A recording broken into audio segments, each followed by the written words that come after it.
Welcome to another edition of Your Impact Attack. That's right, it's Your Impact Attack. VBC in the heezy. I'm the V. I'm tagging the B right there with the B with the new setup. What's up, B? Not much, man. And I apologize tonight, guys, if there's any weird audio or visual issues. This is my first night with the new laptop, trying it out, streaming, but I'm loving it so far. I love this shot. I love this visual.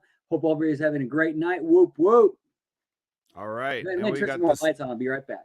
Oh, hey, all right. And we definitely got the C is here with us as per usual. We got a special shout out for some of our C here.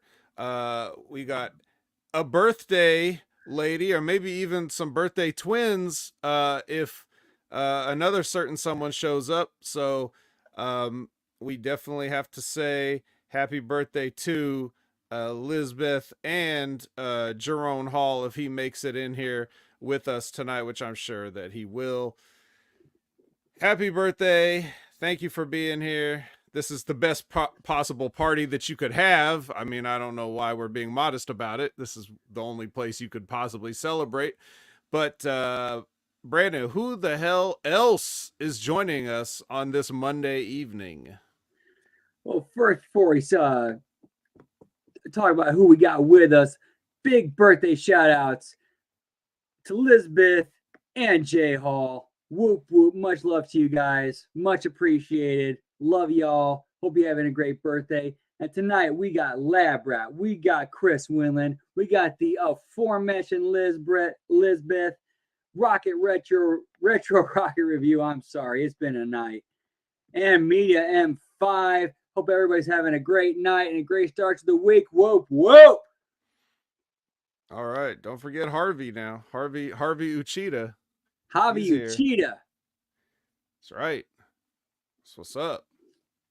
So, what do you want to talk about? What do you want to talk about? Yeah, what's going on in this crazy world of professional wrestling? Maybe a couple of things. I don't know. I will say, come across your desk? I will say that was the perfect night for them to pull a Rock surprise appearance on the same night they announced that CM Punk was going to appear on the show. Ooh. I thought that was a great move. In my opinion, that was a great booking decision. Well, because you already got people kind of wanting to tune in, like, okay, you're advertising CM Punk. We haven't seen him for a bit. We know he's going to say something controversial. He's going to do something controversial. So the same night you're tuning in to see CM Punk, you hit them with a surprise of The Rock. That's right. I mean, you got to have surprises. I mean, you hear people that are doing their armchair booking talking about, oh, you got to advertise this, you got to advertise that. However, if you tell everybody somebody's going to be there and then nobody tunes in, then what do? You just embarrass that person. You made it seem like they're not a draw or whatever. The whole idea is you have to keep people tuning in week after week, regardless of surprises, regardless of anything. They have to want to see the show you're going to put on. Yep. And to answer Elizabeth's question, yes, he did. He made a surprise appearance interrupting Cody and his promo, and then whispered something into Cody's ear and then left. Oh. Here on the West Coast, Raw won't start for another, hour and 20 minutes or so. So I will just have to wake up from my nap later and catch up on all these fun hijinks. But yes, CM Punk is back. And it seems like he never really leaves, because I see him taking pictures with people at other shows that he's not appearing on, but he seems to be in the building. So, CM Punk making the rounds, doing his best, not content to just sit at home and collect a paycheck and or rehab the tricep. He had a very funny Instagram story related to Rhea Ripley and her house show shenanigans. So in any case, yeah. So Raw is live as we speak. And but we got some other things. Let's talk some TNA real quick. You may have heard of them. Um, Who? yeah, who? Um, Supposedly, word on the street, guys and gals, is that the Motor City Machine Guns are done. They have finished up. They've done their last set of tapings, or they're going to, I guess, this Saturday. Or is it this Saturday that just passed? Either way, there's a Saturday where there's some Philadelphia tapings.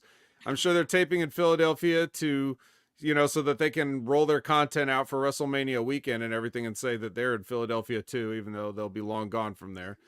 But yeah, Machine Gun's done. What are they going to do now? Who knows? Where could they end up? Who would want them? Who would want you now? What do you think, Brandon? I could see AEW signing him at the same time with the new management and leadership in WWE. Who knows? Who knows? Yeah.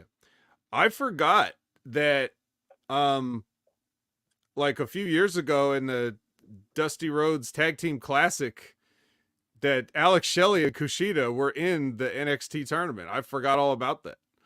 So it's not like he doesn't have history with them. Saban, though, I don't really think has ever done anything. But I don't think that would be an issue. No, I'm sure Shelley could put in a word for him. Right. As well as other people he's worked with that are there. Yeah. And, as we see with DIY, they got no problems with small tag teams going over. So you might see the Machine Guns there. And then, but yeah. It's kind of hard to believe that they would want to, I don't know. It really does have to be one of those two, though, right? Because why would you leave TNA otherwise? And Right. does this have anything to do with the Scott D'Amore situation? Like, could that be a thing? That's a very good question because Alex Shelley, we know, was extremely tight with D'Amore because he was essentially because of D'Amore that Shelley got a break in the first place. Mm-hmm. Saban, though, is a little different. He got his shot like 2 years earlier or a year before Shelley did because he was actually part of Sports Entertainment Extreme for like a month. Oh, 1 whole month, eh?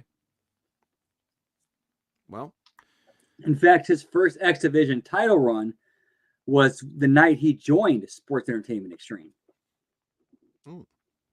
Interesting. I have a very hazy memory of all the early. This was still weekly pay-per-view model. Correct. This is, I believe, spring of 2003. Yeah, I was kind of watching it, but I don't remember. So back then, I had one of those black boxes, so I wasn't paying the $10. But I don't know if I was religiously watching it every week. I watched it the weeks that I could. Put it that way. Honestly, so, you yeah. know what? That period of like the winter, spring of 2003, like I really believe that was TNA's like peak as far as like quality content and fan interest of their product when they were in the weekly pay-per-view era, except when they're doing the whole Raven versus Jeff Jarrett angle, and that match actually drew their biggest house ever during that time period.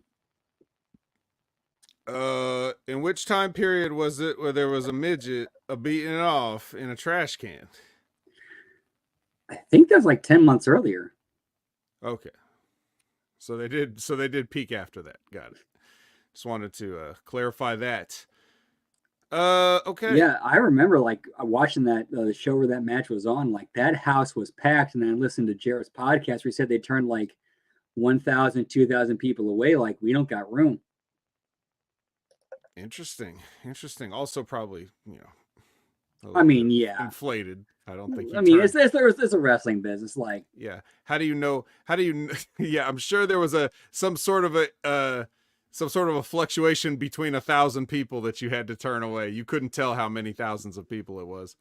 But yeah. I mean, So I have no doubt people were turned away because they didn't have any room, but like as far as the amount, okay. right, they were hanging from the rafters outside. So in other TNA contract news, apparently people were hastily reporting that Killer Kelly, if you will, was also supposed to be finished up, but allegedly her contract actually runs through August. So even though she's off the road right now for some reason, um, she's not actually done yet. So we're gonna see a little more Killer Kelly. Correct. I did read like the original story of how her contract is up. They're finding a new partner for Mosh, and then it's like I think it was actually Fightful who said like, okay, we messed this up. We got this wrong. She's actually taking time off, and then we'll be back. Mm, yeah. Well, just fantastic reporting from Fightful as always. I'll give them credit. They at least retracted and gave the correct, updated story. Yeah, it's too bad that we have to give people credit for things they should always do, right? Is Right. that what we've come to? What you want a cookie? Yeah, exactly.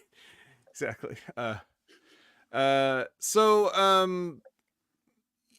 about that, Kelly Kelly aside, does Masha just need a new tag team partner all of a sudden? Like, who says that she needs to be in a tag team?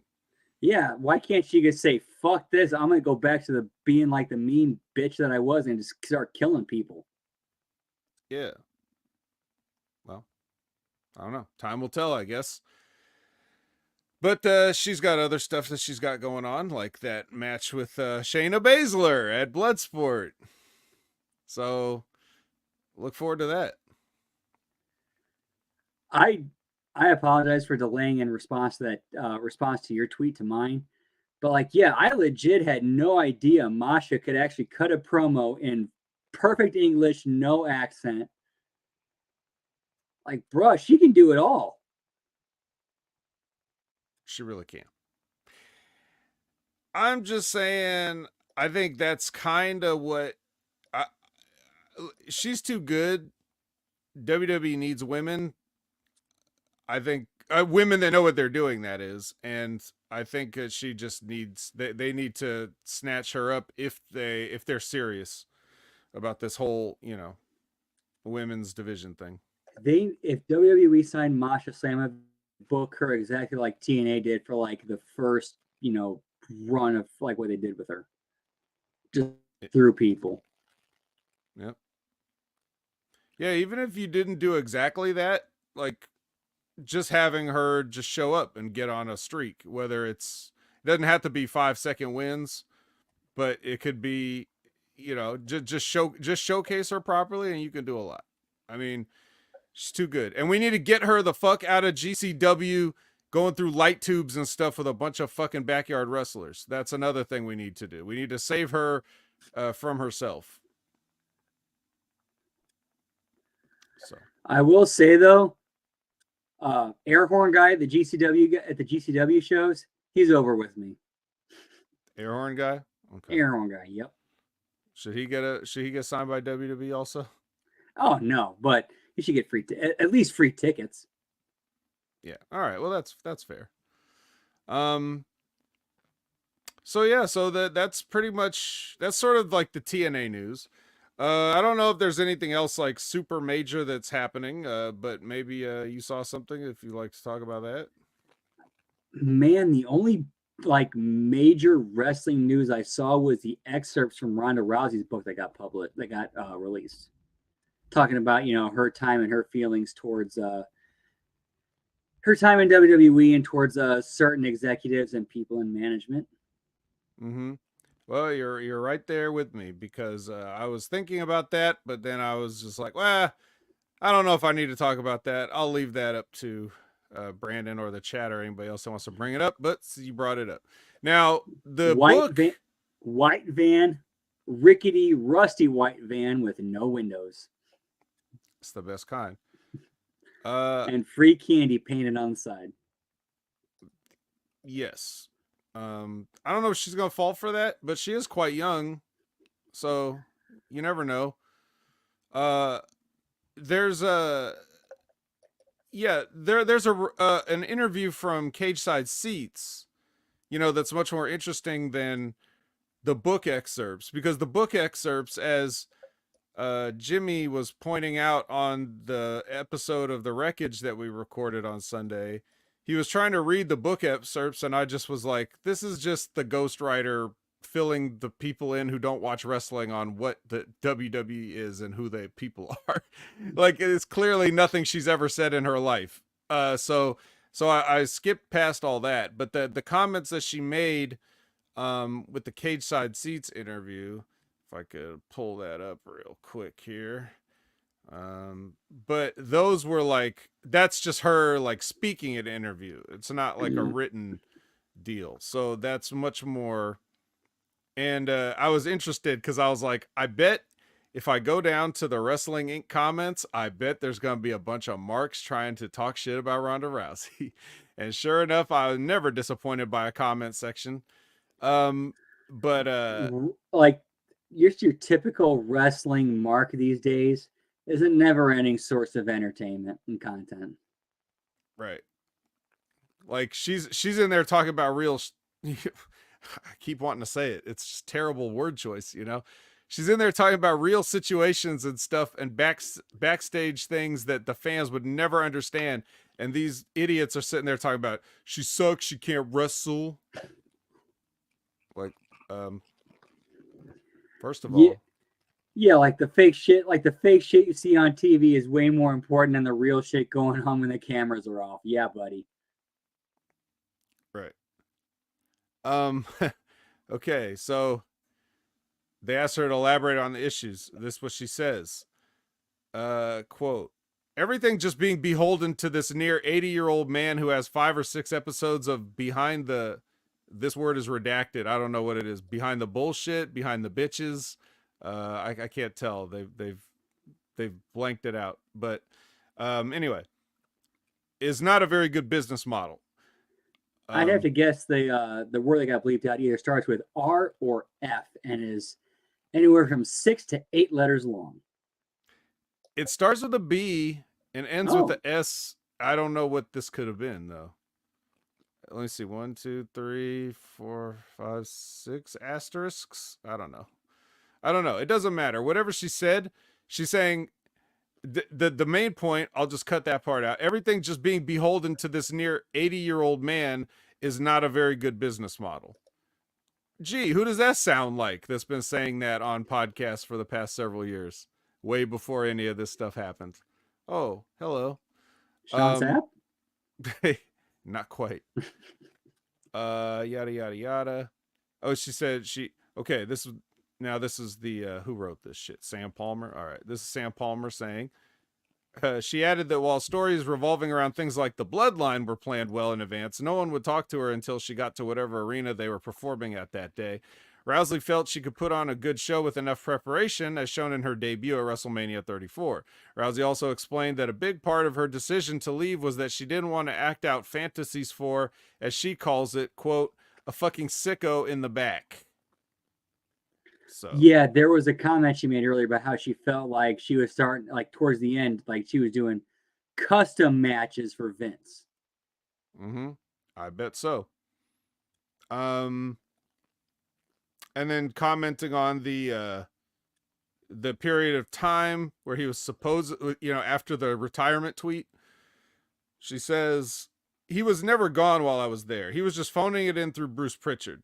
My agent who works at Endeavor, he was telling me, he's completely gone now, I swear. And I'm like, I'll believe it when I see it, because everyone said he left before. He never left. He was there by text message. And again, she is not wrong feeling that way, because she lived through that and saw it the first time. So why would she believe it the second time? Yeah. Well, I do I do understand her hesitance to believe it, but also there's real charges coming down this time. Yeah. Plus, like I said before, if you remember, if she knows that, don't you think everybody else knows that? Like, they all know what Bruce is. Bruce is at home right now. I don't think he's even there. Let's not forget, he had a tricep surgery too. He and CM Punk are in the same rehab. So, of course, how much of that is him just trying to backdoor his way out through that. Probably some. I mean, that's the thing though. It's like, regardless, I think Bruce doesn't want anything to do with this. And I think the idea, it's funny, the idea of like, it would be so crazy. Like the craziest thing, crazier than all these other things that we've heard, is the idea that with everything going on, not only in the world, but in his own personal world, that Vince McMahon is still trying to change wrestling creative from home. Like, I can't believe he even cares about that. Like, I couldn't even believe that he would be interested in anything like that at this point. I could see that back in 22, but like now, I think he's got way, way, way, way more on his plate to worry about than whether the announcers are using the words that he likes. It's hard to believe that he could be doing it. I find that hilarious. If this was a normal person and not Vince McMahon, I would agree with you. But this is Vince McMahon.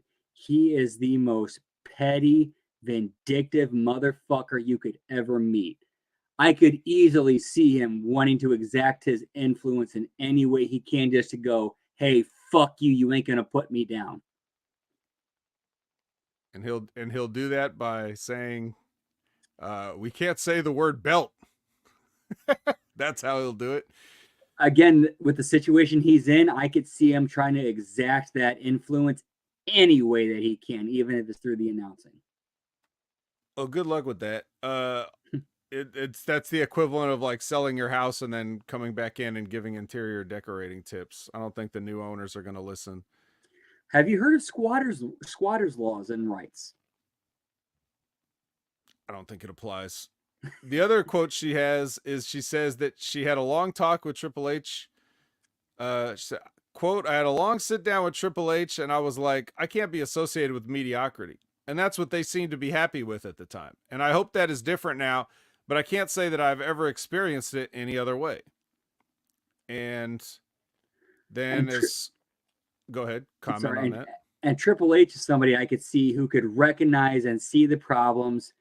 And he's the kind of guy who would sit back and weather the storm until it's over and be like, okay, now I can finally, fix this mess and all the damage that the storm has done.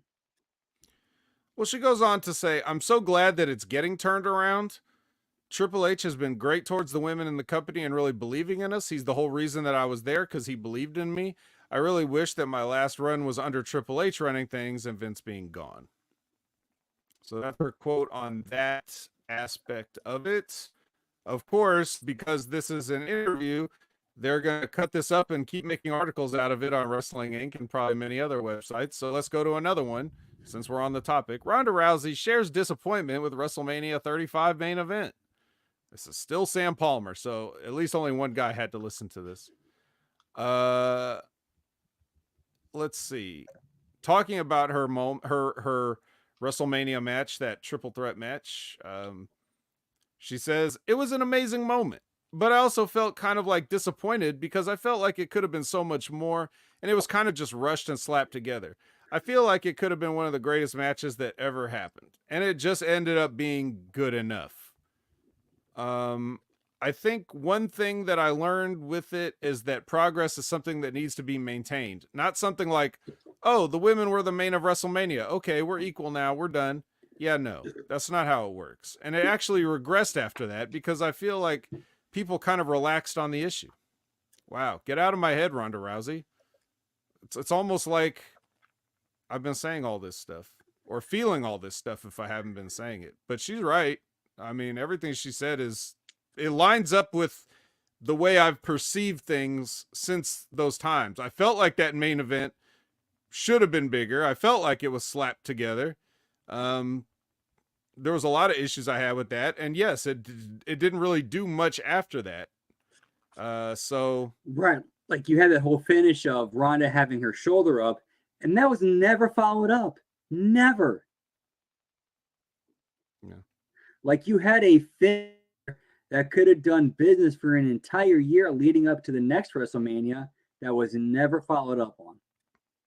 Never followed up on. Well, we'll see what happens now. But I will say this though, when it comes to like, pay-per-view main events, like I've always 100% believed that the match that has the most heat, the most fan interest, and is just overall the hottest and is drawing the most attention, that should be the main event. Sure. Like I remember, like I think it was Survivor Series 2000. Kurt Angle was the champion, and he defended against Undertaker, and that was third from the main event. I never saw any issue with that because the main event of that show was Stone Cold versus Rikishi, paying off the storyline of Rikishi running him over at Survivor Series the year prior.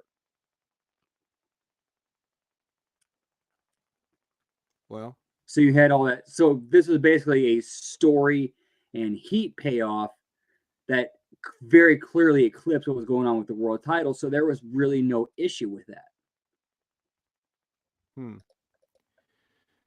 I guess what I would sort of add to that philosophy is that, everything is going to be what you make it. Right. Like if you have the book, there is a way that you can construct and write the stories so that you can have your title match be the one that has the most amount of heat and the most interest. But at this point in time, or at that point in time, they didn't do that. So you kind of got to go with what's going on at the time. Right. And a lot of people aren't remembering that, which is a kind of like a function of there's so much content. They put themselves into this position where they needed to create content. You remember at one point, a WWE pay-per-view schedule was 5 things. Then it became 12 things. Then it became like 14 things, and they don't ever really scale it back. It's always like once you get to a certain point, you're at the point of no return. Now people expect a certain amount of stuff. So, a lot of that comes from now we've got all these things and it's like it's so much stuff we can't even care anymore. Like we can't worry about whether this title is important or this storyline is overshadowing the title or what. Like you just got too much to do, and then you lose focus on a lot of what you used to have back in the days when you had less on your plate. Man, one of the smartest decisions they ever made with the brand split was like the very early of the original one, like in 02 and 03, when they went to having brand specific pay-per-views. Like, okay, this month it's a Raw pay-per-view. Next month it's a SmackDown pay-per-view. So now you have 2 months to build to those matches. And then you have your big 4, which are co-branded ones. I thought that was, like, if you're going to have a brand split, I thought that was a fantastic pay-per-view model. But they've clearly, gone away from that. Mm-hmm. Yeah, well, they've gone away from a brand split altogether, really, because people just show up wherever it's convenient. And that kind of makes me think that the brand split's going to end very soon, and we're going to see some major roster cuts. Yep. Well, we'll see, and we're not talking about Brian Myers here. We're talking about actual roster cuts. Whoa, God, put that thing away. So yeah, anything else? Any other news topics or fresh hot dirt coming out of the streets or off of PCO's Vegas grave? Man, not a whole lot going on in the wrestling world right now, but I'm sure, like, as Ben, Stevie, and Vince have predicted, we're going to see more news kind of slowly start leaking out leading up into WrestleMania, because like the feds have all the data on Vince and his associates. They have all of that, and they're going to want to release it when when the most eyeballs are going to be on it. Yeah. Well, I guess we will see. But I guess right now we should see what happened on March 21st on Impact Wrestling from TNA. All right. Do you have a ketchup packet ready? Because that's what we got here. I do have my ketchup packet ready. Okay.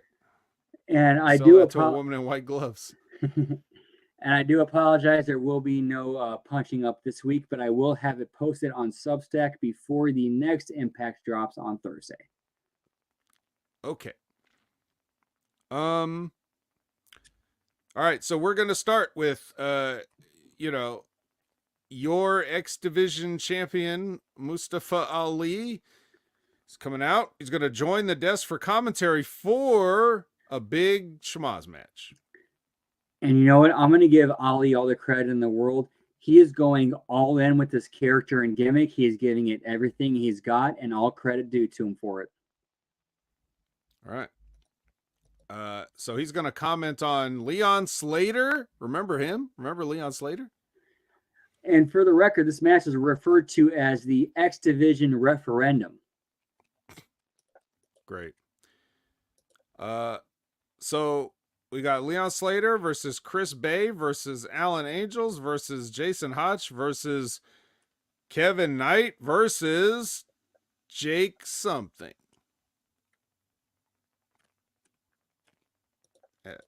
I mean, it's a 6-person match. Ali's on commentary, like you said. He's selling this. He's selling his character and this idea. He certainly doesn't want Jake something to win. He's acting outraged that Jake something's even in the match, and then when he walks by, he's like, "Hi, Mr. Something," or whatever. Like, he just, Yeah, that's one thing I noticed too. Like, he refers to everybody as Mr. whatever their last name is, which falls right in line with politics. Mm-hmm. So he's done his research. He knows what he's doing. He understands his character and is playing it off fantastically, in my opinion. All right. I think your opinion is valid here. What is your opinion on the match that they had? Basically, a get your shit in fest. At the very least, Kevin Knight tried to sell his shoulder injury. Of course, he didn't have much time to do that with everybody. The other 5 people wanting to, get their shit in. Including the aforementioned Leon Slater, who flew at lots of people here. Yep. In fact, I believe there's one point, I forgot who was in the corner, but he did a spot where he did like the leap over the corner into the 2 people on the outside. Yes. And smashing into the guardrail. Yep. Man, I remember a show when have you ever heard or met a guy named he called himself the Hood Ninja, Isaiah? Maybe heard of it, but I'll say no. Spots like that are the kind that he would do. In fact, I watched him do a spot exactly like that. Leap over the corner into people on the outside. See. So, okay, well, so that means you're sharing a locker room with this guy, right? Yes. Okay, so when he's back there, does he just say like, okay, I gotta hurt myself or somebody tonight? Or does he think it's going to come off like a perfect, flawless thing that's going to be beautiful and graceful, and then it just always fucks up? Like, what is the mindset for somebody that actually has that kind of stuff in their arsenal?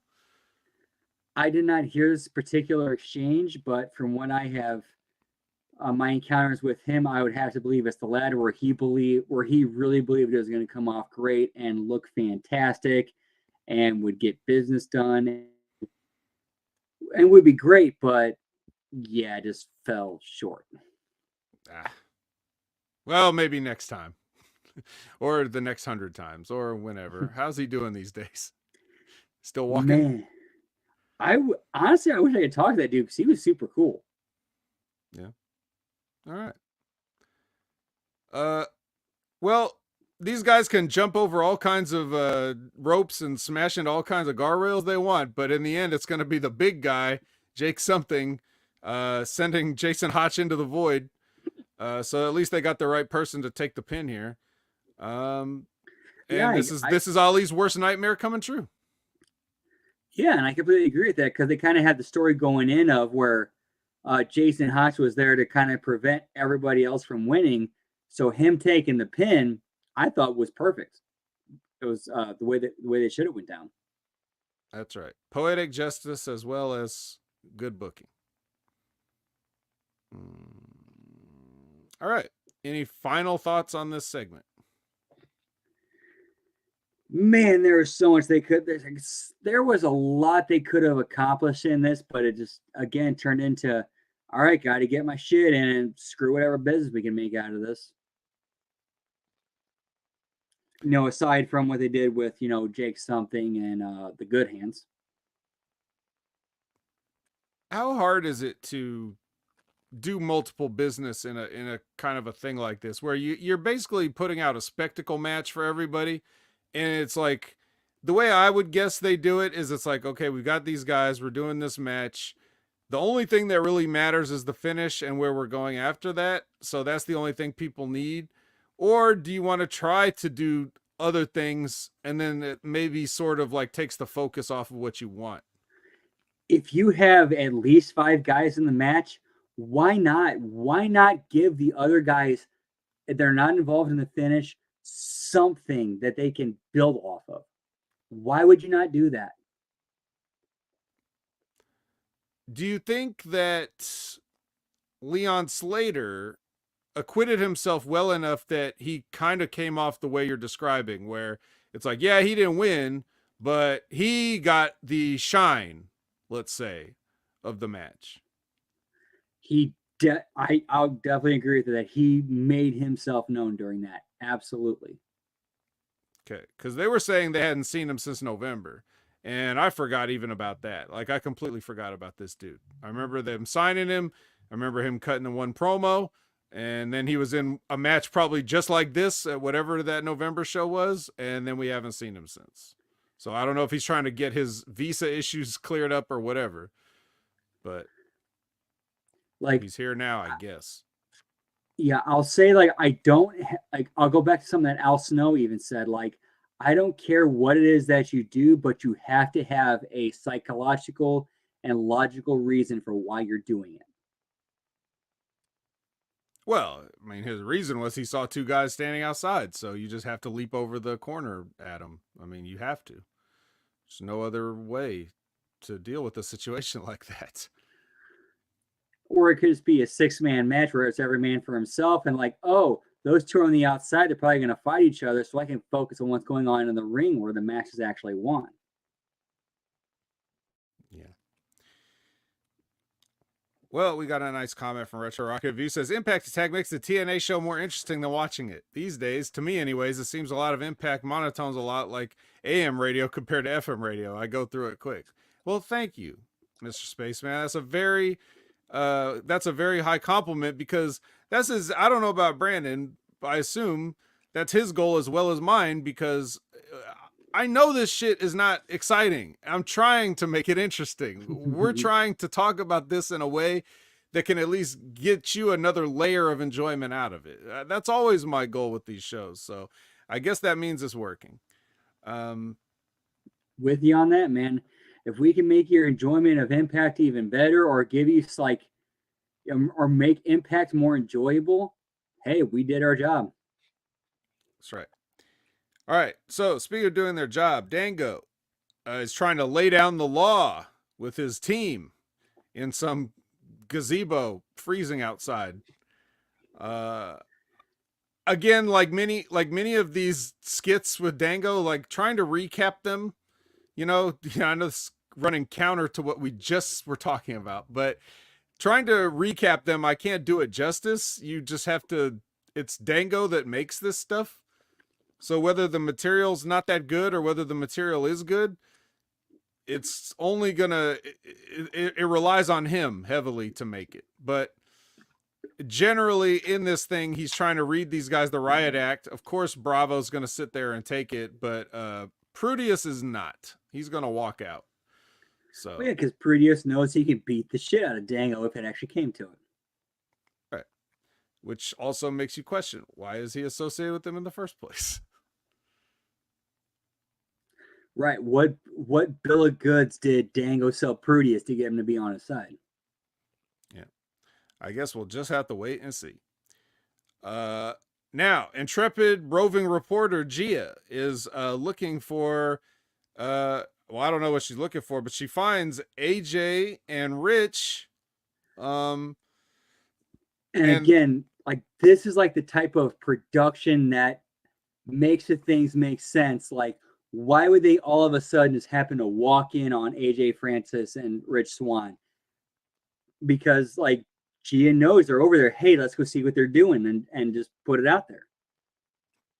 Well, it's funny you say that because she wants to know what's the deal with Rich Swann, and AJ Francis tells her that she's gonna have to wait till next week for them to talk about it because they have a flight because they have a flight to catch, and Yep. so them standing by the stairs with Rich Swann with no shirt, they're very busy and they have a flight to catch, but they were just waiting to be found by Gia so they could tell her no, I guess. One of the benefits of being able to tape multiple weeks in the same location, you can do stuff like this and it works. Just take your shirt off, Rich. You're a whole different man. Like, yeah, we're flying out of here and then we're back next week in the exact same location. Mm-hmm. All right. So we got Diener in the ring, and you know, long story short, he needs the fans to help him love wrestling again. So the Grizzly Young Veteran has come out and cut what I would consider to be, if I were saying it, a shoot promo. They tell him he needs to quit because he has nothing to offer pro wrestling, and I was like, get out of my head, Grizzly Young Veterans. Yeah, this definitely felt like a true, like a lot of truth being in, or how they really felt in this promo. Yeah. For some reason, the fans disagreed, though. They wanted him to not leave, and he made them a promise that he's going to start listening to them, and they said they don't want him to leave, so he decides to attack the Grizzly Young Veterans. They beat him up. To be fair, this is a Canadian crowd, and Diener is Canadian, and we know how Canadians always stick together.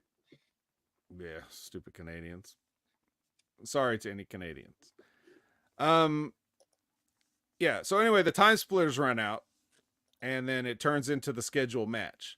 So here's another detail, much like you're talking about with Gia trying to find people and finding them and other things, like stuff where they just normally don't pay attention to little details, but this is one of those things where one of the ways, like Diener goes out there, and when Grizzly Young Veterans come out, Zach Gibson starts berating him because not only he's really berating him because this is their scheduled time. Like, you shouldn't be in this ring complaining to the fans, we're have a match right now, and that's what starts him saying it. So he comes out to say, get the fuck out of the ring, we're supposed to have a match, and also, since you're here, nobody likes you and you should quit. You know, that's a good heel thing, but it also makes sense in the context of, you know, hey, nobody scheduled Cody Diener turning into a Cody crybaby, because nobody would want to see that. So why would you book it, right? So it makes sense that he came out and just did it on his own.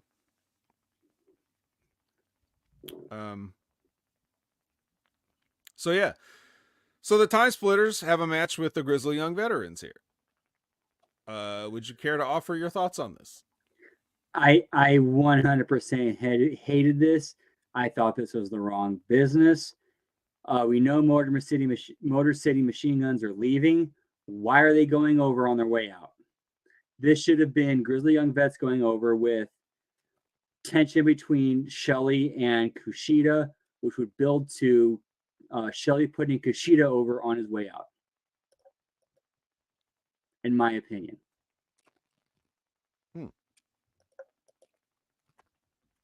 Well, that's not what happened. Kushida gets the hoverboard lock on Drake and he taps out. And there didn't seem to be any tension between the Time Splitters here.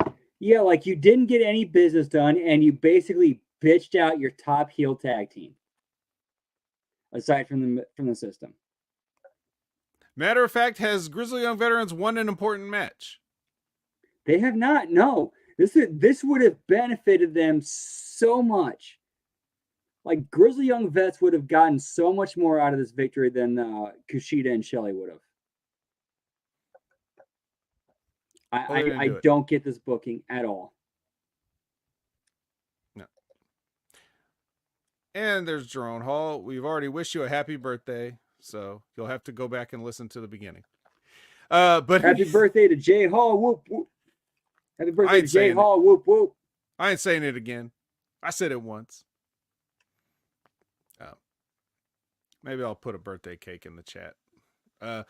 But yeah, besides everything that you already said, in the match, it was very confusing because it was like they did spots where it's like the role reversal, I think. Like I felt like Time Splitters were doing some heel spots and they were having like grizzled young vets fight out of it, like baby faces. It's just I didn't like the psychology of the match either. I don't know what the hell's going on here. That doesn't work for me, brother. Hulk Hogan or Goldberg 98. Goldberg 98? He wasn't even here. So now here's what I want to know. What do you think about this next thing, which is the Hammerstone sit down with Tom with music underneath? See, this is why I always say with no music underneath, because there are times when they totally do it. They had this ominous music, ominous tones, as they would say, forgetting Sarah Marshall. Just like, this whole piece of business here. What'd you think of this? No, I liked this interview. It showed us like the Hammerstone character, where his head was at. The only problem was that they really haven't done enough to show like Josh Alexander as this vulnerable, face of the company. It just seemed like he kind of just happenstanced into it and rolling with it, which, man, now that I think about it, kind of works. What about the music? You like that? We need to ditch the music. Like let it just like, if it was just him talking with no music underneath and just kind of like letting what he said simmer before he goes into his next point, I thought that would have made it much better. Yeah, me too. I wonder what the thinking is behind that. Like, do they really think people are so bored that they need music playing to distract them from? I don't know. But yeah, I think that I think this was fine, but I've already lamented the booking, how everything was backwards from the start with these guys doing this program, so I'm not going to rehash it. You'll just have to go to channelattitude.com, where for $4.99 a month, you can hear hundreds of thousands of hours of content, including everything here at the Impact Attack, where I talked about how Hammerstone and Alexander should have been booked differently. How much more compelling of a story would it be where Hammerstone beat Alexander both times, and now Alexander's doubting himself? So much more compelling. But talk about compelling. We're talking about PCO versus Crazy Steve for the Digital Media Championship. Now that is compelling. This is what everybody wants. Honestly, to me, the Digital Media Championship should be the Explosion Championship. Yeah, because that's the only place you get to watch it, right? Well, I mean, really, like, honestly, it's the Digital Media Championship. Why is it on your main show? The only time that should ever be defended outside of like Explosion or like social media exclusives or maybe a YouTube exclusive is on pay-per-views. It's the Digital Media title. It does not belong on TV. Hey, you know what we could do? We could defend the Digital Media Championship on a Twitter space. See, because then you would just have to listen to it, right? You just listen like, oh, that sounded like a trash can. Okay. Like that I think that would force these guys to be really creative. Well, I mean, Twitter does do a video as well. Fuck that. Let's go with Twitter Space. Radio wrestling. Right? Just like the WCW pay per listen. Let's bring it back. Except it's free for listen.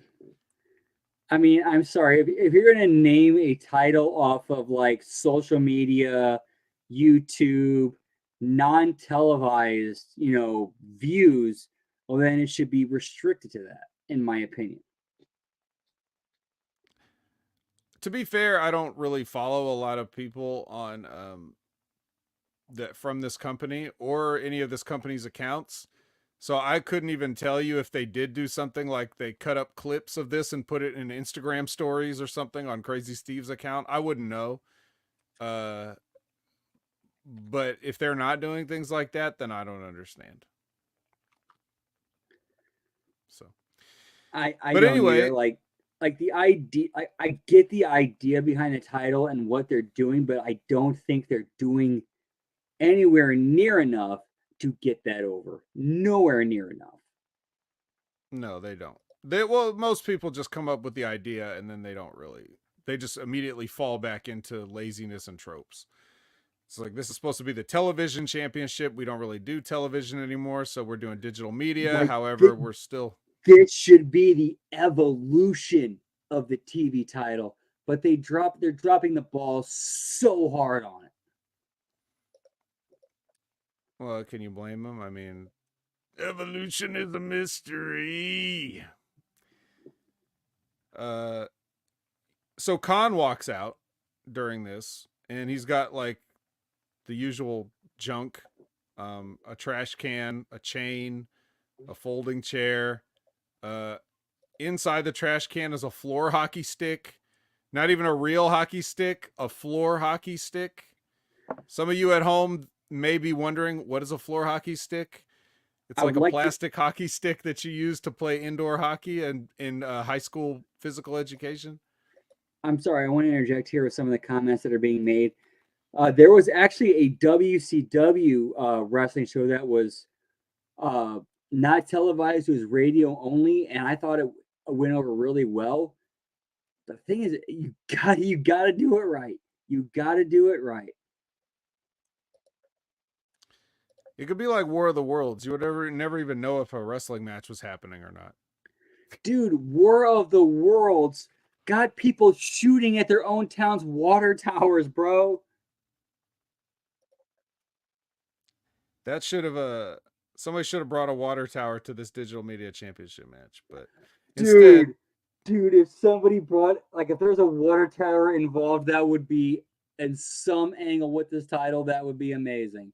If they did an Orson Welles War of the Worlds angle with this, I would pop so huge for that. telling you, you could do it. Twitter space. Ooh, how about this? They brought Disco back. They did the alien angle with Disco being like the main Martian. You're fired. You're fired from this show. You're fired from any future TNA. Uh, and if you liked this part where um, Khan takes Khan sets up a bunch of chairs on the outside. He sets up the chairs so that they're all the tops and backs of the chairs are all like lined up so that you know what I'm saying. You know what's about to happen here. He picks PCO up, drops him across the top of the chairs on his spine, then throws him in the ring, and Steve schoolboys him.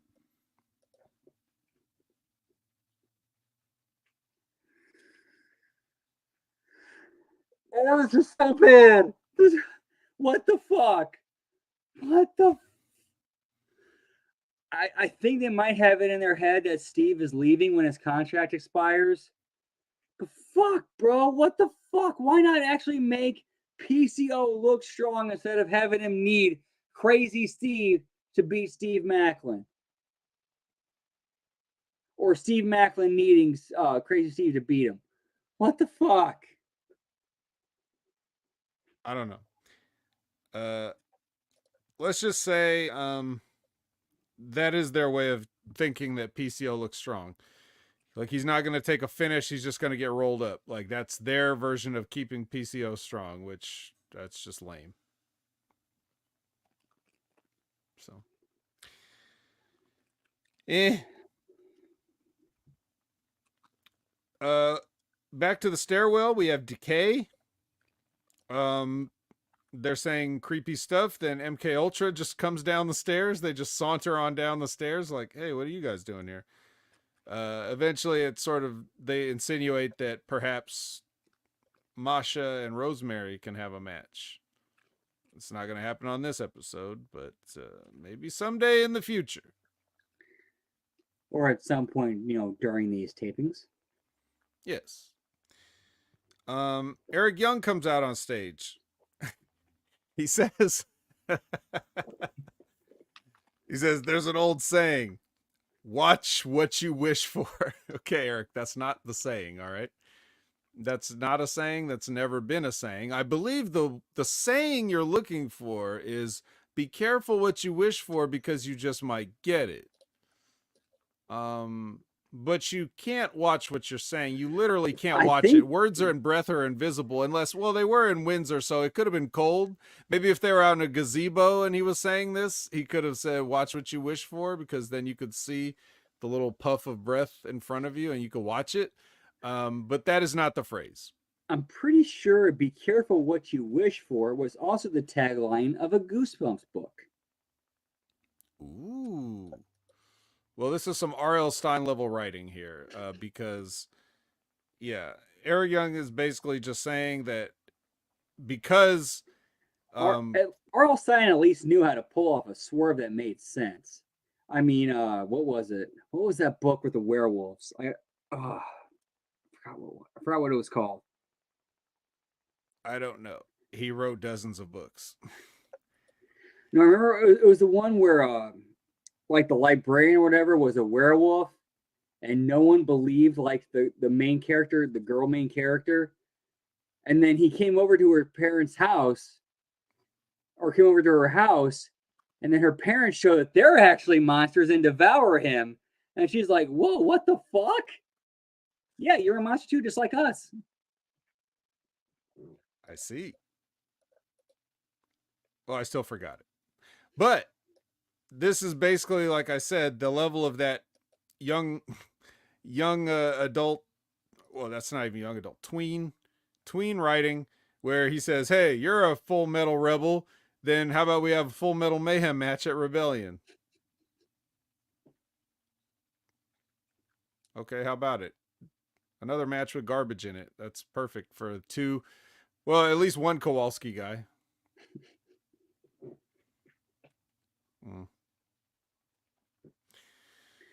Over under on how long before Kazarian joins the system, because Kowalski guys. Is it like, sometimes I feel like I'll be honest with you guys. Let's get honest, everybody. I'll let you in a little bit. Every once in a while, I have this sort of like like a fraud syndrome, I'm saying like, hey, look, I gave up wrestling a long time ago and I walked away on my own terms. And I feel like I don't have the right to talk about people that stay in the business, following their dreams, putting the road miles in, taking the bumps, all these other things. At times I feel, who am I to tell these people, right? I want to respect the wrestlers that have followed their dreams and are trying to pave a future for the next generation of wrestlers. 100. And then I see guys like Frankie Kazarian and Eric Young, who should fucking know better. And they're like, at this stage in their career, they're like, yeah, let's have a garbage match just like everybody else. Let's just have a garbage match like Sting did for his retirement match, or let's have a garbage match like this is ECW in 1997 with a bunch of guys that don't know how to work, so this is all they can do. Let's have a garbage match like Edge and Christian, who are also too old to be doing shit like this, to disguise the fact that they can't put together a regular wrestling match anymore that can make anybody interested. I'm with you on that. Like guys exactly like you just named are in the position where they should be they're on the downswing of their primes. They should be using that equity to help elevate the next generation and get them over instead of just feuding with each other. I wouldn't even. I mean, feuding with each other that's like putting it nicely. I would say stagger around and hit each other with trash can lids.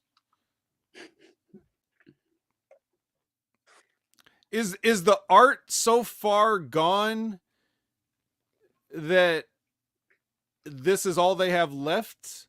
Or did they never know the art in the first place and we all gave them way too much credit just because they had a spotlight on them? I think they're trying to conform to the modern day average wrestling fan. And what they want to see. I really think that's what it's about. And they want that adulation and respect from that fan base that's still watching. So they're willing to put themselves, even when they're at 50 or pushing 50, to do ridiculous, crazy shit like we've seen with Edge and Christian, and going off of ladders, using fucking nail bats. Like, dude, what? You're 50 years old. Why the fuck are you taking a nail bat shot to your fucking dick, dude? I am saddened.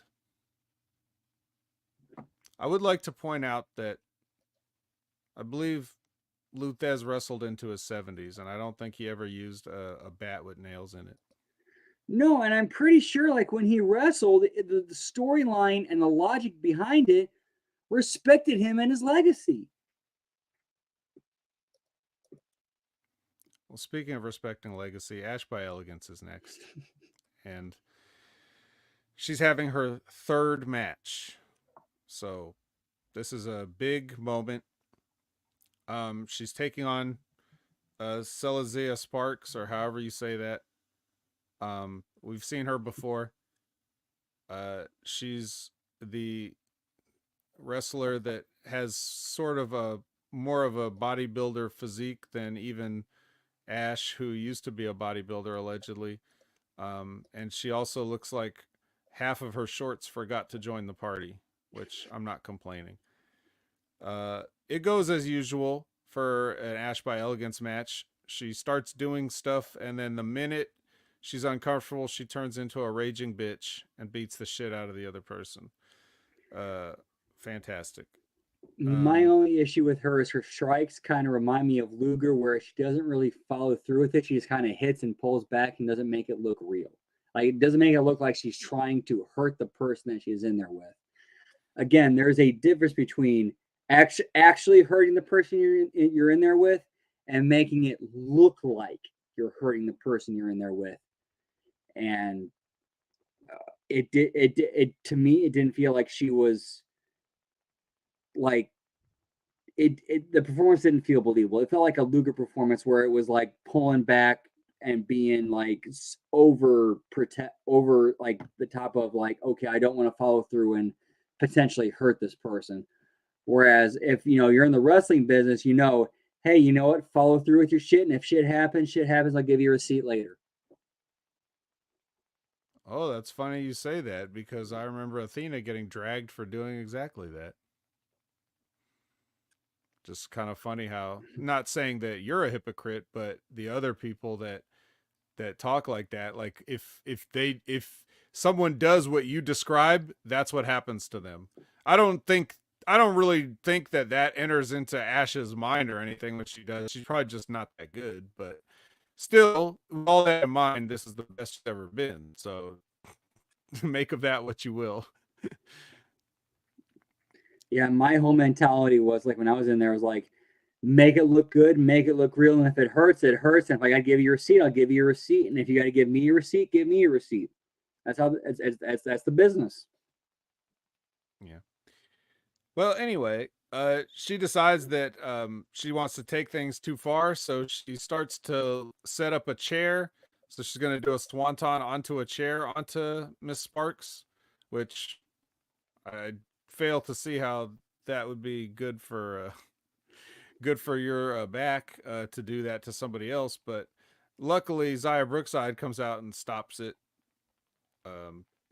So, nobody had to do a chair swanton.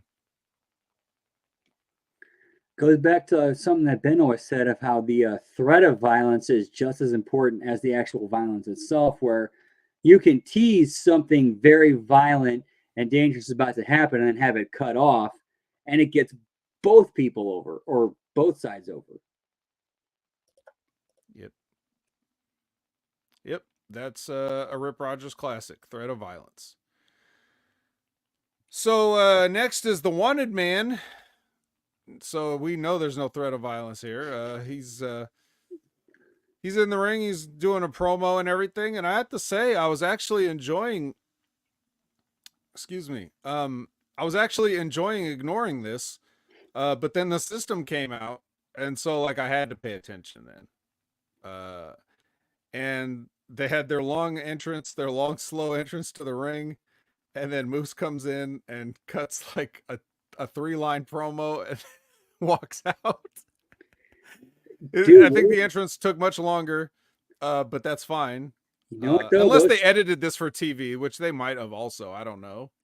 Hey, I'll say those 3 lines were impactful and they hit. Yes, well, he does have so like the main line that he wanted to say was that one thing he knows, he puts him over, saying he's won titles and won matches all over the world and everything. He said, but the one thing you've never been able to do is beat the system. Whoa, sick burn. Take that, Wanted Man. Nice double on. I thought that was a nice double entendre right there. It's good. It's literally and figuratively true. The system is right there, and because he's never had any matches with them, he's never beat them. And also, he's not been able to beat the system that has held him back for so many years, which is why he's in TNA now. So there you go. Jordan Grace is walking, and then we get our main event, which is Tasha Steelz versus Jordan Grace. Tasha Steelz finally gets to be in a match with somebody shorter than her. However, everything else is stacked up on Jordan Grace's side in the plus column. So what do you have to say about our main event? It was a match. I mean, at least Tasha Sure got was, some of her. buddy. I mean, at least Tasha got some stuff in, but we knew Jordan was going over in this. I mean, what was really the point in watching this up to the finish? What? We weren't going to switch the title on a random episode? Damn. Why'd I even watch this then?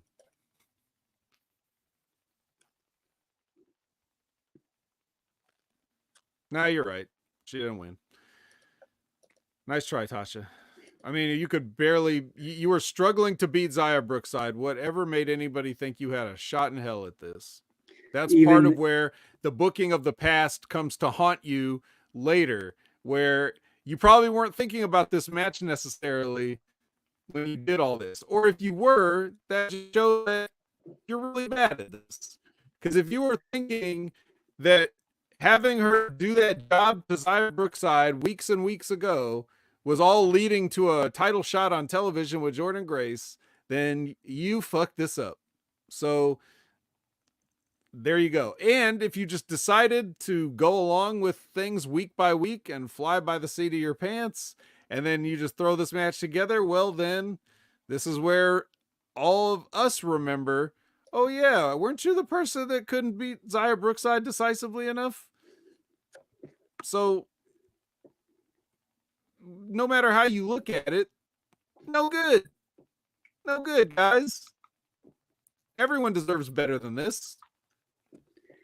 Well, when it would have actually made a lot more sense is have Savannah Evans run in and screw over Jordan and put the belt on Tasha. That would have made a lot more sense, where it's like, well, shit, Giselle kicked me to the curb, so I'm going to go back to where I actually, was successful.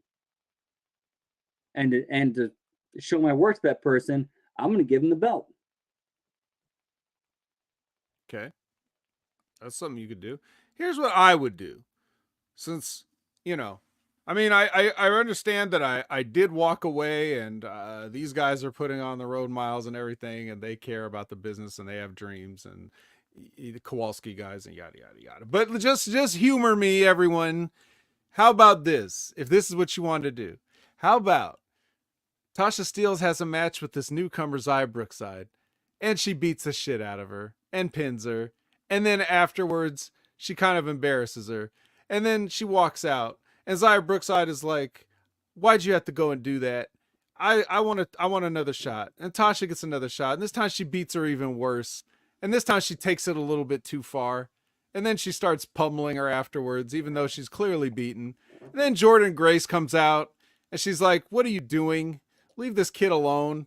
Blah, blah, blah. You think you're tough just because. Blah, blah, blah." Tasha says, "Oh, you think you're tough? Well, I used to be a champion and I think I can get it back." Blah, blah, blah. Obviously, it's way better verbiage than what I'm just throwing out here after 2 seconds of thinking about it, but you get the general idea. Now, when you split this up and you use this tension of her, the way she treats a new addition to the women's locker room as the issue between her and Jordan Grace. Jordan Grace is supposed to be a locker room leader. This is not how she wants her locker room to be conducted. Tasha Steelz is an alpha. Jordan Grace is an alpha. At some point, something's got to give. So Tasha gets the title shot. Meanwhile, Zaya Brookside now is in a program with Ash by Elegance, who, what did she do on this show? She was taking it way too far and was about to fucking moonsault a motherfucker with a chair on top of her, right?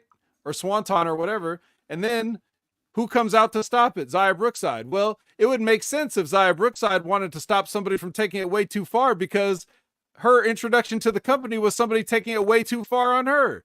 So the whole thing will end up making sense if you do something like that. Yeah, and it's something as simple as having the announcers tell the story and play the footage. All you got to do, couple of minutes on the show, you got a couple of minutes you can spare.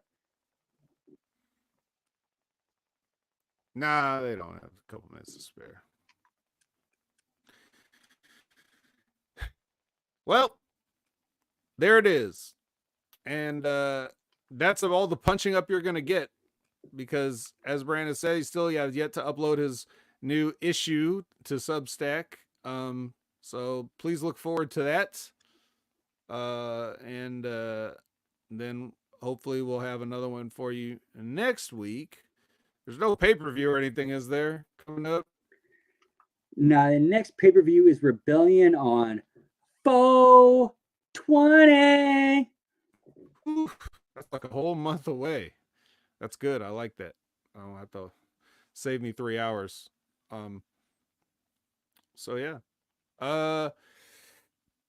Well, I guess that's all we have for you tonight. And in addition to the Substack page, Brandon, why don't you tell the people where they can find you?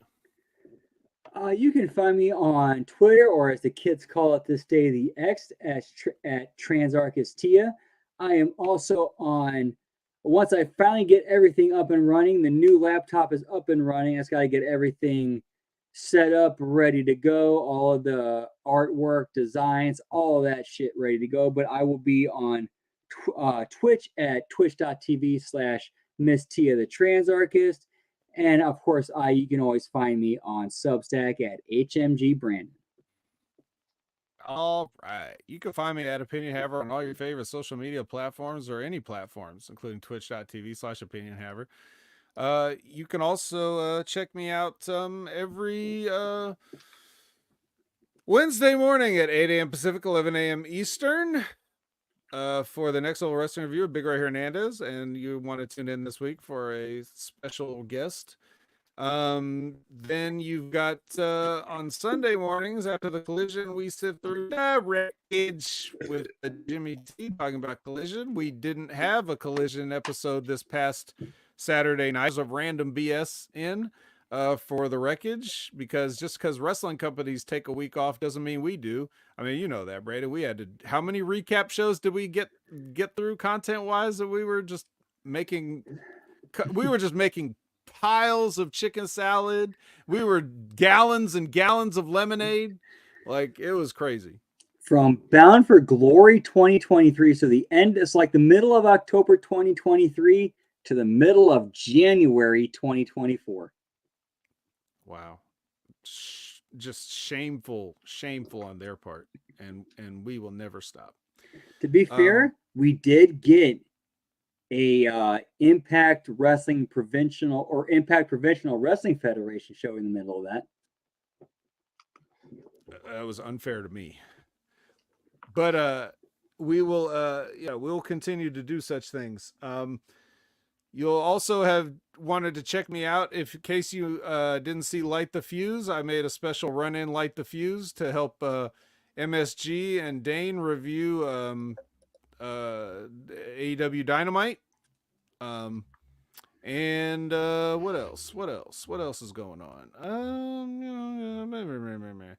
We got what's that thing called? Oh yeah, Wrestling with Rip Rogers, a live Q&A every Friday. Have you ever been sitting at home and been like, man, I want to ask Rip Rogers a question, but I can't do that, right? Like how the hell would I do that? Well, I got news for you. If you tune in live, guess what?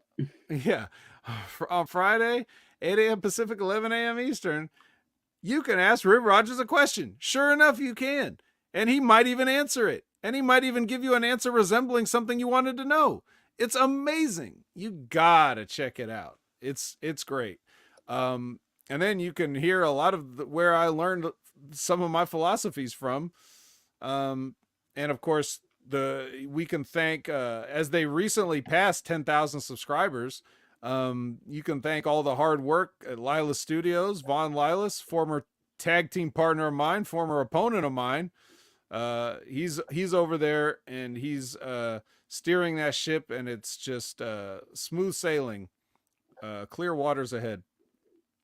And speaking of awesome jobs, you got to be talking about Stevie Richards, right? Did someone say job? Stevie Richards. But I'd concentrate more on the awesome part. Sorry, wrong job. Oh, wrong job.